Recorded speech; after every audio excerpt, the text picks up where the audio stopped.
Video को अंत तक देखें। अगर अच्छा लगता है तो आप कमेंट करें, लाइक करें, शेयर करें और सब्सक्राइब करें हमारे चैनल। नमस्कार दोस्तों, एक बार फिर से स्वागत है आपका हमारे चैनल एग्जाम सभा में।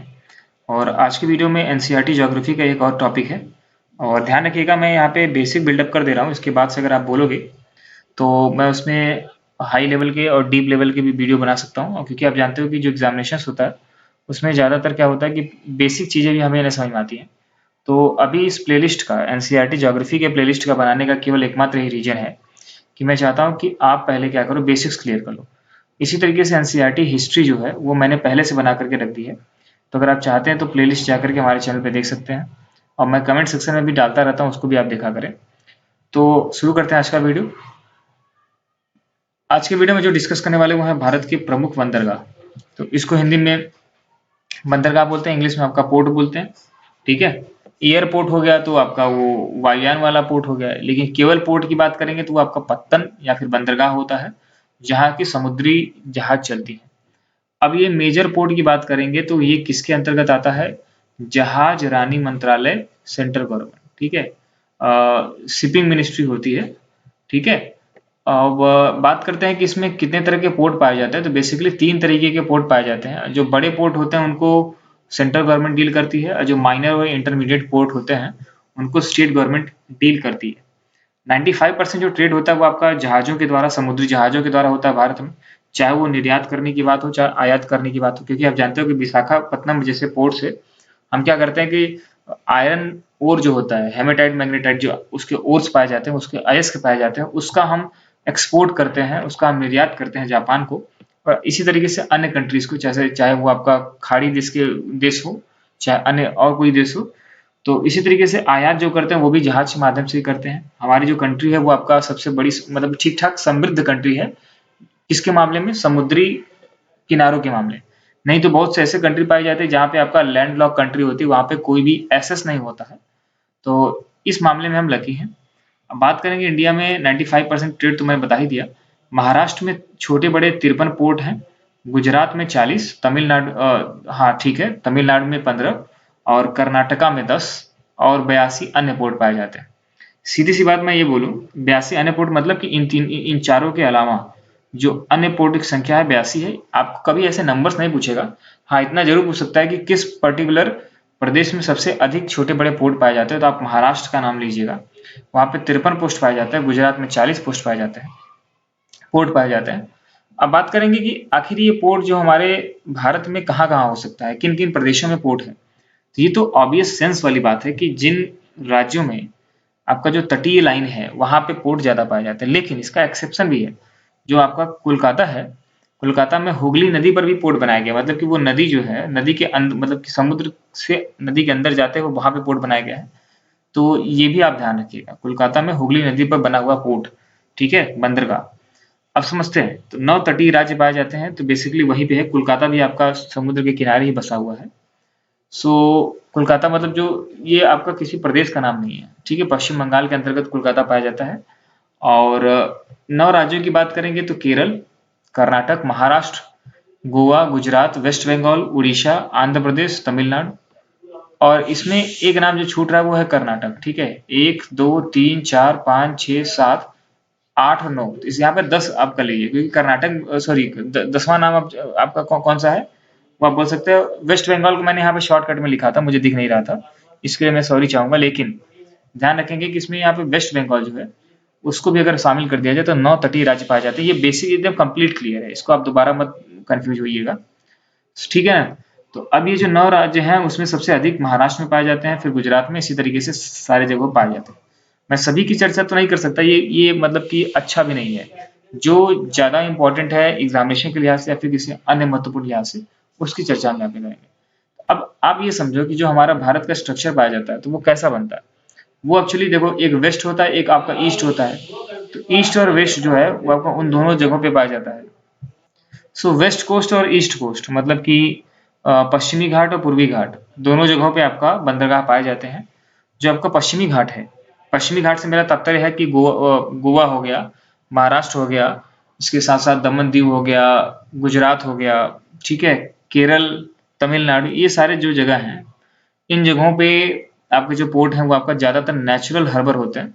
क्योंकि यहाँ पे इस तरीके की, इसमें क्या होता है कि तटीय जो क्षेत्र होते हैं वो बहुत अचानक कटे हुए होते हैं, इसलिए यहाँ पे ज़्यादा मतलब कि हाइट की वजह से तुरंत मिल जाते हैं, मैच कर जाते हैं, इसलिए यहाँ पे नेचुरल हार्बर बनाना ज़्यादा आसान पड़ता है। लेकिन अगर पूर्वी तट की बात करें तो वहाँ पे आपने देखा होगा कि पोर्ट कम ही पाए जाते हैं, क्योंकि उनको बनाना पड़ता है, तो कृत्रिम पोर्ट बनाने में बहुत पैसे खर्च होते हैं और उसको तभी बनाया जाता है जब वो आपका इकोनॉमिकल हो। सो वेस्ट कोस्ट की बात करेंगे तो उसमें मुंबई हो गया, कांडला हो गया, मैंगलोर, जेएनपीटी। जेएनपीटी क्या है? जवाहरलाल नेहरू का के नाम पर बनाया गया पोर्ट है। ये आपका नवा सेवा है, क्या बोलते हैं, नवा सेवा मतलब नई सेवा। और एक्चुअली इसकी खासियत क्या है कि ये इंटरनेशनल लेवल का पोर्ट बनाने की कोशिश की गई है।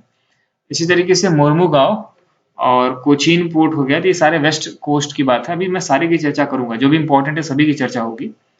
अब ईस्ट कोस्ट की बात करते हैं तो चेन्नई, तूतीकोरिन, विशाखापट्टनम, पारादीप, कोलकाता, एनोर, ये कुछ इंपॉर्टेंट हैं जो कि आपका ईस्ट कोस्ट में के अंतर्गत पाए जाते हैं। अब बात करेंगे कुछ इंपॉर्टेंट फैक्ट्स की। सो इसमें इंपॉर्टेंट फैक्ट ये है, आप ये समझेंगे कि जो मुंबई का पोर्ट है वो सबसे बड़ा प्राकृतिक पोर्ट है। क्या है? सबसे बड़ा प्राकृतिक पोर्ट।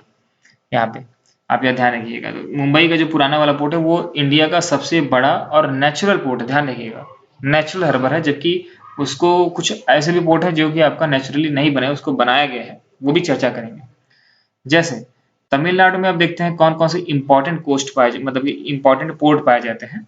तो तमिलनाडु के ईस्ट डायरेक्शन में आपका चेन्नई पाया जाता है, एन्नोर पाया जाता है और तूतीकोरिन। इसकी खासियत क्या है? चेन्नई जो है आपका, ये आर्टिफिशियल कोस्ट है, जैसा मैंने पहले भी बताया था कि पूर्वी घाट में जो पोर्ट होते हैं वो ज़्यादातर आर्टिफिशियल होते हैं, मतलब उनको मानव द्वारा बनाया जाता है। वो नेचुरली अगर नहीं होते कि नाव आकर के लग गई, उनको बनाना पड़ेगा, नहीं तो बहुत दूर जाकर के वो आपका नाव आएगी। अब यहाँ पे समझिएगा, तो आर्टिफिशियल है और इंडिया का सेकंड बिजिएस्ट एयरपोर्ट है, मतलब सॉरी मतलब पोर्ट है केवल। पहला फर्स्ट बिजिएस्ट पोर्ट कहाँ पे है जी? अभी आपको इस वीडियो को देखते रहिए, अभी आपको लास्ट में आंसर मैं दे दूंगा। सो एन्नोर जो है आपका फर्स्ट कारपोरेट पोर्ट है। कारपोरेट से मतलब क्या होता है कि इसमें पब्लिक को भी बोला जाता है कि हाँ अपने पैसे लगा सकते हो, मतलब कि पब्लिक प्राइवेट पार्टनरशिप के द्वारा बनाया गया जो पोर्ट है उसको कारपोरेट कहते हैं। तो 68% गवर्नमेंट का शेयर है, बाकी जो आपका बचा 100 में से 68% घटा दो तो जो 32% बचता है वो जो है आपका शेयर है प्राइवेट पार्टी का। तूतीकोरिन पोर्ट की बात करेंगे तो ये किस लिए फेमस है? कभी कभी आपसे यही पूछता है कि तूतीकोरिन को, जैसे कि आप मुझे याद है कि पूछा था कि कोच्चि जो बंदरगाह है वो किस लिए फेमस है, तो ये आपका मसालों के लिए बहुत फेमस है। ठीक है, यहाँ पे देख रहे होंगे क्योंकि केरल में मसालों के लिए फेमस है ना। इंडिया में मसाले अगर कहीं सबसे अधिक होते हैं तो वो है आपका केरल। फिलहाल अभी जो अपने पॉइंट पे ध्यान देते हैं, तूतीकोरिन जो है आपका खाद्य और पेट्रोकेमिकल के लिए फेमस है। केरल की बात करेंगे तो केरल में इंपॉर्टेंट पोर्ट है कोची। इसकी खासियत क्या है कि ये थोड़ा सा समुद्र के अंदर जाकर के वेम्बनाड झील पर बनी हुई है। इतना बड़ा झील है कि वहीं झील से ही पोर्ट की शुरुआत होती है, फिर इसके बाद समुद्र में जाता है। यहाँ मसाला हो गया, नमक हो गया, इसका निर्यात होता है, न कि आयात, समझिएगा। यहाँ पे मसाला का आयात नहीं, निर्यात होता है। और निर्यात के लिए आपका, मसाले के निर्यात के लिए केरल का कोची पोर्ट ही जो है आपका फेमस है, क्योंकि केरल में सबसे अधिक मसाले पाए जाते हैं भारत में। वेस्ट बंगाल की बात करेंगे तो यहाँ पे कोलकाता है, और एक आपका हो गया, एक कोलकाता हो गया प्रमुख, मतलब कि ओनली नदी पर बना हुआ पोर्ट है जो कि हुगली नदी बना हुआ है। इसको डायमंड हार्बर के नाम से जानते हैं। गुजरात में कांडला है, मतलब बहुत से पोर्ट है, ऐसा नहीं है कि कांडला है। ये आपका टाइडल पोर्ट है। टाइडल पोर्ट का मतलब क्या है कि इसमें ज्वार भाटा आती रहती है, और ज्वार भाटा की क्रिया क्या होती है, टाइडलनेस क्या होती है आप जानते हो। यहाँ पे आपका मुक्त व्यापार क्षेत्र बनाया गया है, ठीक है, फ्री ट्रेड जोन बनाया गया है। तो मतलब ये इसलिए बनाया गया ताकि कोई भी इंटरनेशनल लेवल पे अगर यहाँ पे आ करके अपना काम करना चाहता है, जैसे कई बार क्या होता है कि इतना ज़्यादा रिस्ट्रिक्शंस होते हैं, इतना ज़्यादा चार्ज होता है, जिसकी वजह से व्यापार आसानी से कर पाना संभव नहीं होता। तो उसको ध्यान में रखते हुए वहाँ पे मुक्त व्यापार क्षेत्र घोषित किया गया है। इसमें सेंट्रल गवर्नमेंट या स्टेट गवर्नमेंट उसमें कोई इंटरप्शन नहीं करती है। वहाँ की जो आपकी कॉर्पोरेशन होती है, ठीक है, वही उसको वहाँ पे दिशा निर्देश और प्रशासन देती है। लार्जेस्ट कार्गो कैपेसिटी के हिसाब से ये आपका गुजरात जो है इंडिया का सबसे बड़ा पोर्ट है। ध्यान दीजिएगा, ये बिजिएस्ट की बात नहीं कर रहे हैं। अगर बात करेंगे कितना माल ढुलाई होता है, कितना भार का जो सामान है वो आता जाता है, तो सबसे अधिक भार का सामान कार्गो कैपेसिटी जो है वो आपका गुजरात के कांडला पोर्ट की है, इसलिए आपका फेमस है। कर्नाटक की बात करेंगे तो उसमें मैंगलोर पोर्ट है जो कि आयरन एक्सपोर्ट के लिए फेमस है। आंध्र प्रदेश में आपका विशाखापट्टनम, ठीक है, और जहाँ पे जापान जापान को आयरन एक्सपोर्ट किया जाता है। गोवा की बात करेंगे तो मुर्मुगांव, और जो कि जोरी नदी पे बना हुआ है, वो वाला पोर्ट फेमस है।